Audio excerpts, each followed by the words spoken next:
देवियों और सज्जनों, षष्ठी का अटल नियम है, जहाँ सत्य होता है वहाँ संघर्ष अवश्य होता है, जहाँ प्रेम होता है वहाँ परीक्षा निश्चित होती है।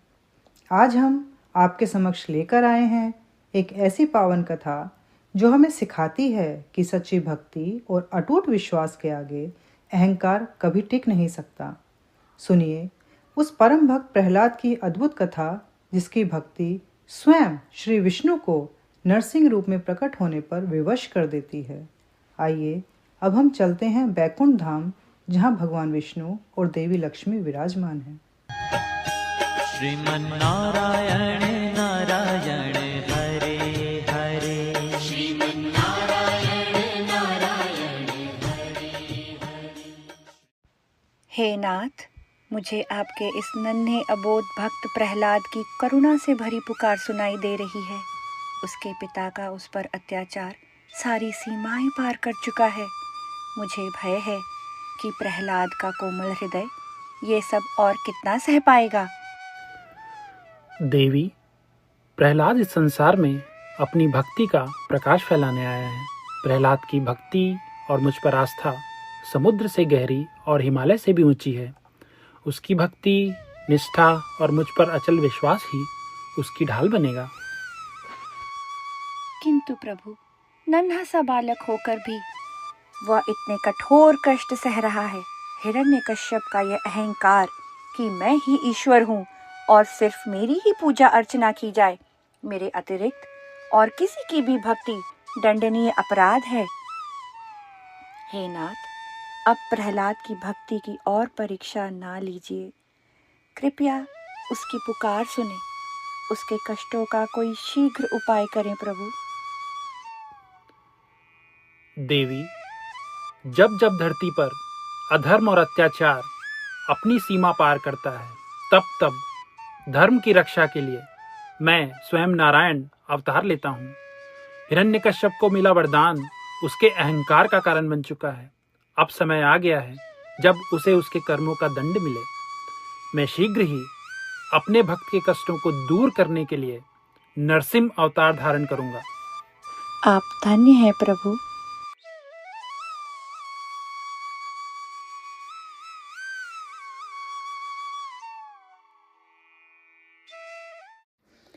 बैकुंठ में निर्णय हो चुका था, परंतु पृथ्वी पर उस समय केवल एक ही नाम की सत्ता थी, असुरराज हिरण्यकश्यप। उसका अहंकार आसमान छू रहा था। वह भूल चुका था कि सत्ता परिवर्तनशील है, परंतु धर्म अटल है। अपने पुत्र को, अपने ही रक्त को वह केवल इसलिए सता रहा था क्योंकि वह बालक हरि नाम का जाप करता था। आइए देखें राजमहल में क्रोध और भक्ति का वह भीषण टकराव, जिसने देवताओं को भी चिंता में डाल दिया।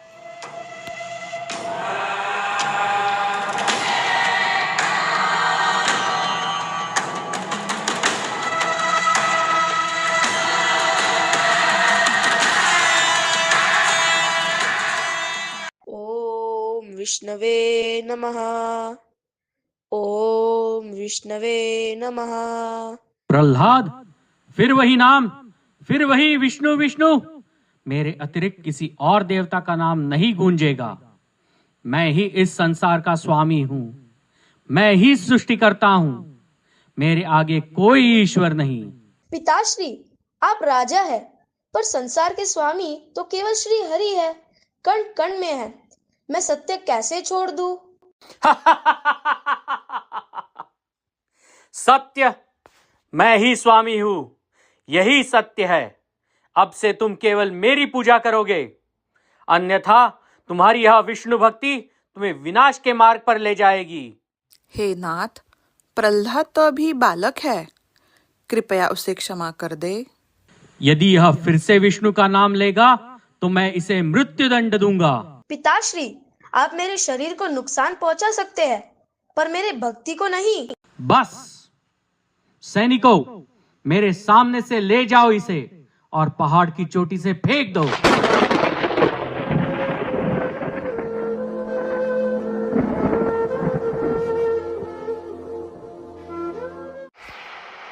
ओम विष्णवे नमः। ओम विष्णवे नमः। श्रीमन्नारायण नारायण हरे हरे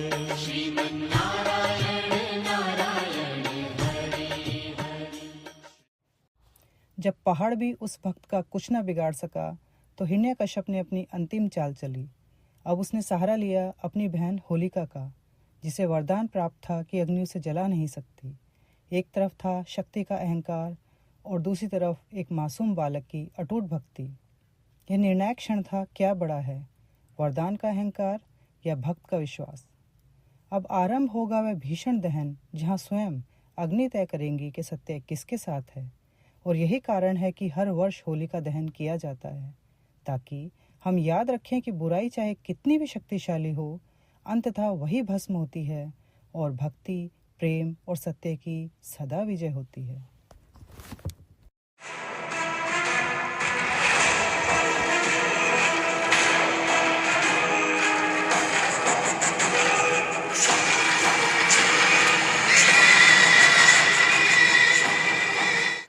आइए भ्राताश्री, आपका स्वागत है। आज अचानक हमारे महल कैसे आना हुआ? बहन होलिका, तुम्हें वरदान प्राप्त है कि अग्नि तुम्हें जला नहीं सकती, है ना? जी भ्राताश्री, आपने सही कहा, मुझे यह वरदान प्राप्त है। होलिका, आज उस वरदान का उपयोग करना होगा। तुम प्रहलाद को अपनी गोद में लेकर अग्नि में बैठ जाओ, ताकि वह अग्नि में जलकर भस्म हो। पर भ्राताश्री, यह वरदान मुझे एक अनुबंध पे मिला है कि मैं इसका दुरुपयोग नहीं कर सकती। मेरे आदेश की अवहेलना इस ब्रह्मांड में कोई नहीं कर सकता। ठीक है भ्राताश्री, जैसा आप कहे, मैं आपकी आज्ञा का पालन करूंगी।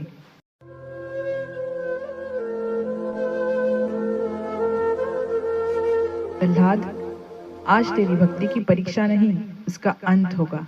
देखना, यह अग्नि मुझे छू भी नहीं पाएगी और तू और तेरी भक्ति अब राग बन जाएगी।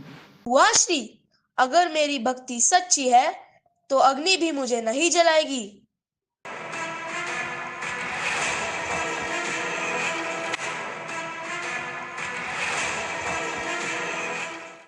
ओम विष्णवे नमः। ओम विष्णवे नमः। अरे अरे, ये क्या हो रहा है? अग्नि मुझे जला रही है, तुझे नहीं। और यह बालक, क्या सच में विष्णु तेरे साथ है? प्रहलाद, बचाओ बचाओ भैया, बचाओ, मैं जल रही हूँ भैया, बचाओ।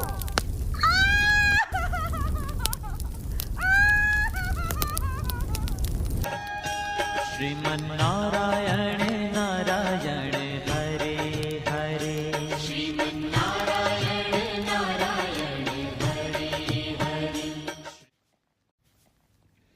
और अंततः वरदान हार गया और अहंकार की हर चाल नाकाम हो गई। हिरण्यकश्यप अब हताश था, क्रोध में पूर्णतः मोहग्रस्त। उसका हर प्रहार उसके ही पुत्र की भक्ति को और दृढ़ करता जा रहा था। और तब वह क्षण आ पहुंचा जब भक्ति का तेज स्वयं भगवान को प्रकट होने हेतु विवश कर देता है। हिरण्यकश्यप को वरदान था कि उसे न कोई मनुष्य मार सके, न पशु, न दिन में उसका अंत हो, न रात में, न घर के अंदर मारा जाए, न बाहर, न किसी अस्त्र से, न किसी शस्त्र से उसका वध हो। आइए देखें हरि की अंतिम लीला का मंचन और भगवान नरसिंह का दिव्य अवतार। ओम विष्णवे नमः। प्रहलाद! महाराज, यह तो आपका ही पुत्र है, कृपा करें, इसे क्षमा कर दीजिए। वह बालक है, इसका अपराध केवल भक्ति ही है। माँ, आप चिंता न करें, प्रभु तो कण कण में है। मैं इसे क्षमा नहीं कर सकता। मेरा पुत्र निर्दोष है महाराज, मेरा पुत्र निर्दोष है, इसे मत दंड दीजिए। माँ, आप डरिए मत, जहाँ सत्य है वहाँ प्रभु है। कहाँ है तेरा विष्णु? तू कहता है वो सर्वव्यापी है, वो हर जगह है। क्या वो यह स्तंभ में भी छुपा बैठा है?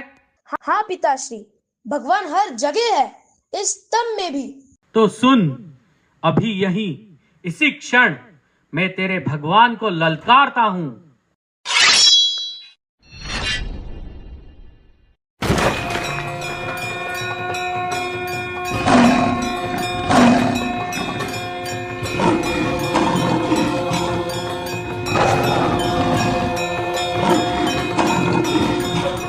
यह कौन है?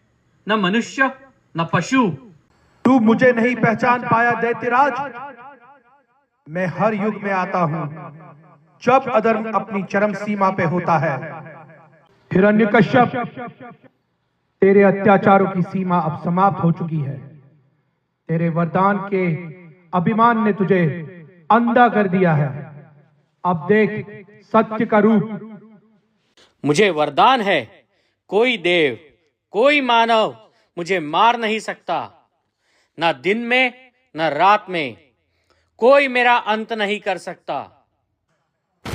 वरदान वरदान धर्म की रक्षा के लिए होता है, मूर्ख, अहंकार की पूर्ति के लिए नहीं। देख मुझे, मैं आधा नर हूं आधा सिंह।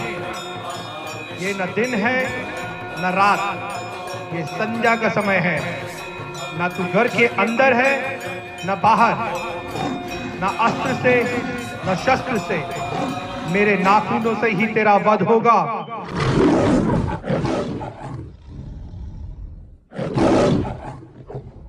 प्रभु, आप शांत हो जाइए, अधर्म का अंत हो गया है। भय मत कर पुत्र, मैं सदा अपने भक्तों की रक्षा करता हूँ। प्रभु, आप मेरे जैसे एक नन्हे भक्त के लिए स्वयं प्रकट हुए, ये आपका असीम प्रेम है। धर्म की सदा विजय होती है, अधर्म का अंत निश्चित है। प्रहलाद, तेरी भक्ति ने आज संसार को सिखा दिया है कि सच्चा विश्वास कभी व्यर्थ नहीं जाता।